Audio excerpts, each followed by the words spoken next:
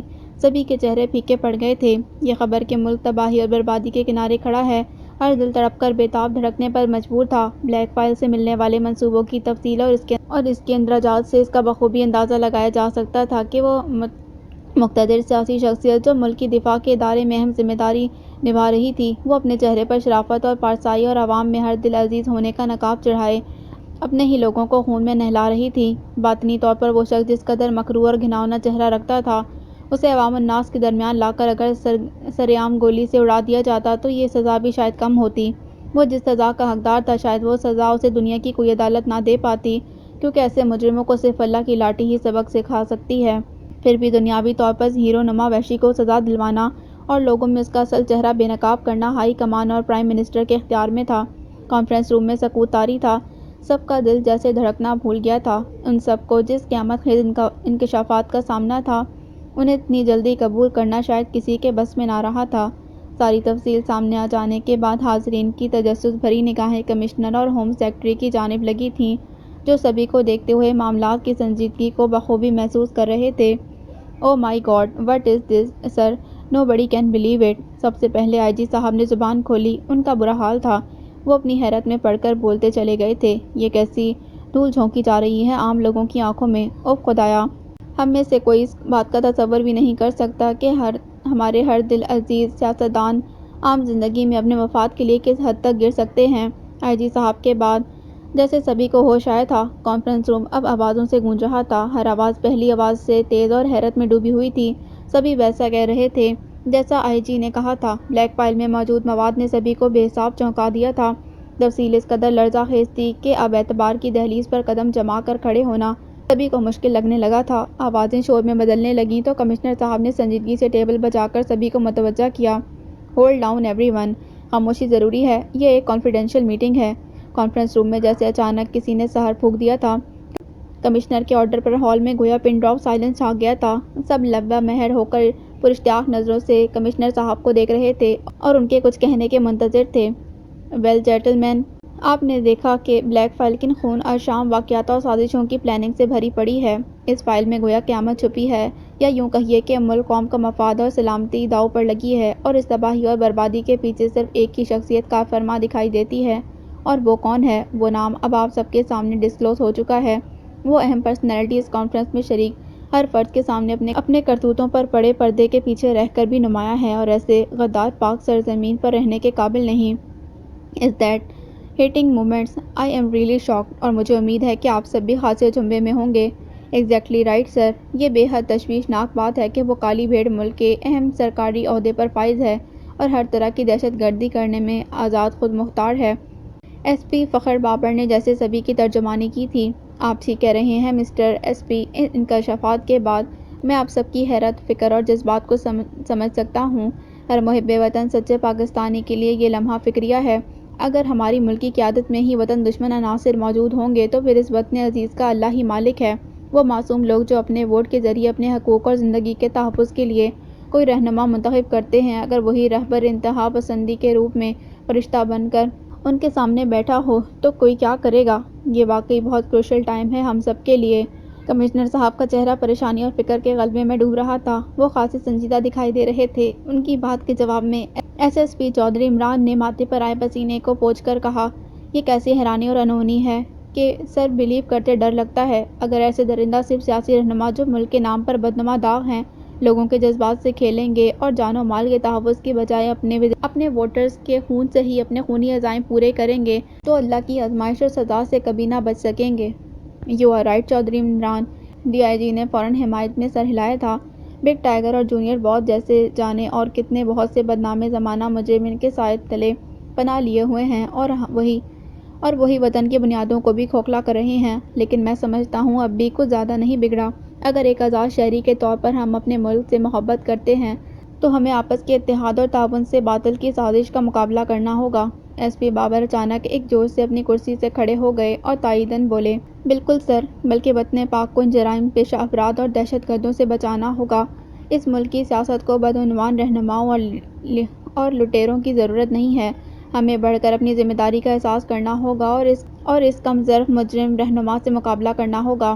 "Don't be emotional mister S P Fakhar Babar, یہاں جتنے بھی موجود ہیں وہ سب اپنی ذمہ داری کو سمجھتے ہیں اور ملک کے مفاد میں سوچتے ہیں۔ لیکن اب وقت آ گیا ہے کہ ہمیں اپنے ڈپارٹمنٹ سے بھی کالی بھیڑوں کو نکال کر پولیس کو فعال بنانا ہوگا۔ ایس پی فخر نے کمشنر کی بات پر سر ہلایا اور اپنی جگہ بیٹھ گیا تھا۔ تب کمشنر نے ایک توقف سے اپنی بات کو جاری رکھا تھا۔ آپ سب پولیس ڈپارٹمنٹ کے سینئر ممبرز ہیں۔ ہم سب نے ملک کی بقا اور استحکام کا حلف اٹھا رکھا ہے۔ آج یہ وقت ہم سب کی عہد کی تجدید کا ہے۔ آئیے مل کر اپنے عہد کی باقاعدہ تجدید کریں کہ ہم سب زندگی کی آخری سانس تک پاکستان کی حفاظت کریں گے اور اس ملک کی جانب اٹھنے والی ہر ٹیڑھی نگاہ کو نوچ کر پھینک دیں گے اور اپنے فرائض سے کبھی غفلت کے مرتکب نہ ہوں گے۔ شور سر، سبھی نے پرجوش انداز میں ٹیبل بجا کر کمشنر آف کرائم کی بھرپور تائید کی۔ ہر چہرہ جذبات سے دمک رہا تھا۔ کمشنر صاحب نے اپنے سامنے لگے مائکرو فون کو ٹھیک کرتے ہوئے ایک ہاتھ سے اشارتاً سب کو خاموش ہو جانے کو کہا، پھر بولے، listen gentlemen, we all are facing very critical moments and the time اور ایک فائل کی بازیابی نے ہمیں پھر ایک موقع عطا کیا ہے کہ ہم اس پاک سرزمین سے کرائم اور ٹیررزم کے طوفان کو ختم کرنے کی تگ و دو کریں۔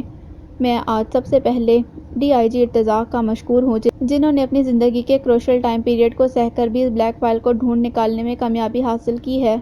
پولیس ڈپارٹمنٹ کے ہر جوان کو ارتضیٰ کی کامیابی پر فخر ہونا چاہیے۔ پورا کانفرنس روم تالیوں کی آواز سے گونج اٹھا تھا۔ یہ ان سب کی جانب سے ویل ڈن کہنے کا عملی ثبوت تھا۔ ارتضیٰ نے اپنی جگہ سے اٹھ کر پہلے کمشنر کو سلیوٹ کیا، پھر سر سے کیپ اتار کر حاضرین کا شکریہ ادا کیا۔ وہ ضرورت سے زیادہ سنجیدہ تھا اور اس کی بولتی بند تھی۔ کمشنر اور دیگر افسران کی باتوں میں بھی اس نے تاحال کوئی حصہ نہیں لیا تھا۔ Take your seat D I G, commissioner نے مسکرا کر ارتضیٰ کو بیٹھنے کے لیے کہا، پھر افسرانہ رویہ اختیار کرتے باروب انداز میں بولے، میں آپ کی کارکردگی سے بہت خوش ہوں ارتضیٰ۔ یہ مشن آپ کے نام ہے اور اسے کس طرح پایۂ تکمیل تک پہنچانا ہے، یقیناً آپ نے اس کے لیے کافی ہوم ورک کر رکھا ہوگا۔ But now the situation is change. اب بلیک فائل کے منظر عام پر آتے ہی بگ ٹائیگر اور اس کے چہیتے جونیئر باس کے ٹھکانے کا پتہ کاغذات میں کئی جگہ درج نظر آ رہا ہے۔ اب آپ کو حالات اور معاملات کے ججمنٹ میں خاصی سہولت ہو جائے گی۔ یہ کیس آپ کے سپرد اسی لیے کیا گیا ہے کیونکہ آپ مجرموں کے بے کنی میں اپنی ذات کو بھی فراموش کر دیتے ہیں۔ آپ ہمارے پولیس ڈپارٹمنٹ کی شان ہیں، so please do your best and complete your mission with the help of special force. آپ کو جملہ اختیارات سونپ رہا ہوں، جب چاہیں جس طرح چاہیں موو کریں اور بدلتے حالات کے پیش نظر اگر پلاننگ میں تبدیلی بھی کرتے ہیں تو اس کے لیے بھی آپ آزاد ہیں۔ آپ سے اس سلسلے میں کوئی ایکسپلینیشن کال نہیں کی جائے گی۔ And the other thing is that mister D I G, آپ اپنی پوری توجہ اور احتیاط کو بروئے کار لا کر اپنی اسپیشل فورسز کے تعاون سے مشن کو کامیابی سے ہمکنار کیجیے۔ I hope you will do that. Definitely sir, I will try my best. میں آپ کو مایوس نہ ہونے دوں گا۔ وہ اٹھ کھڑا ہوا تھا۔ Very well Irtaza Ali, but یہ سارا کام بے حد خفیفہ اور محتاط انداز میں ہونا چاہیے۔ میں چاہتا ہوں کہ آپ بگ ٹائیگر اور اس کے حواری جونیئر باس کو زندہ گرفتار کرنے کی کوشش کیجیے گا۔ انہیں قانون کے ساتھ گرفت میں لانا ہی ہوگا۔ وہ بہت سے ایسے حقائق سے پر اٹھا سکتے ہیں جن کے بارے میں ہم شاید تاحال کچھ زیادہ نہیں جانتے۔ دونوں مجرموں کو کرمنل ایکٹ کے تحت کڑی سے کڑی سزا ملنی چاہیے تاکہ جرائم میں ملوث دیگر لوگوں کو عبرت حاصل ہو سکے۔ شیور سر، انشاءاللہ ایسا ہی ہوگا۔ میں اپنی جان لگا دوں گا اس مشن کی کامیابی کے لیے۔ You don't worry, I will obey your orders. مجرموں کو زندہ حالت میں آپ کے سامنے لے کر آنا میری پرائیورٹی رہے گا۔ دہشت گرد اور انتہا پسند اب اس ملک میں ٹھہر نہیں سکیں گے۔ ان کی ہر کمینگاہ میری دسترس میں ہوگی۔ سر، بس میں آپ سب کی دعاؤں کا طالب ہوں۔ ارتضیٰ کا دبنگ انداز اور پختہ لہجہ سبھی کو متاثر کر گیا تھا۔ ایک بار پھر کمرے میں تالیوں کا شور بلند ہوا تھا۔ سارے پولیس آفیسرز ارتضیٰ کے لیے بیسٹ آف لک کا اظہار کر رہے تھے۔ ہوم سیکرٹری نے قریب آ کر ارتضیٰ کا کاندھا تھپکا تھا۔ Good effort mister D I G, یہی ہے وہ جذبہ جو ہمیں اس مشن کی کامیابی کے لیے درکار ہے۔ میری ہارٹلی وشز آپ کے ساتھ ہیں۔ اتنی پریشانی اور اذیت کے وقت میں بھی آپ ثابت قدم ہیں۔ آپ کی بہن کا اغوا اور والدہ کے ساتھ ساتھ آپ کی بیوی کی ناساز ذبح بھی میرے پیش نظر ہے ارتضیٰ۔ آپ فکر نہ کریں، اب وقت آ گیا ہے کہ اپنی پریشانی کو خود سالو کر سکتے ہیں۔ میری دعا ہے کہ آپ کی بہن بخیریت و عافیت گھر لوٹ آئیں اور آپ کی والدہ کو بھی چین ملے۔ تھینک یو سر، اللہ نے چاہا تو میرے پرسنل افیئرز میں بھی سدھار آئے گا۔ میں آپ کی ہمدردی اور تعاون کے لیے شکر گزار ہوں۔ ارتضیٰ کی آواز بھیگ رہی تھی۔ وہاں کے تذکرے پر وہ خود کو جذباتی ہونے سے روک نہ سکا تھا۔ اس کی آنکھوں کو نم دیکھ کر کمشنر صاحب نے آگے بڑھ کر اسے اپنے سینے سے لگا لیا تھا۔ وہ اسے حوصلہ دلا رہے تھے۔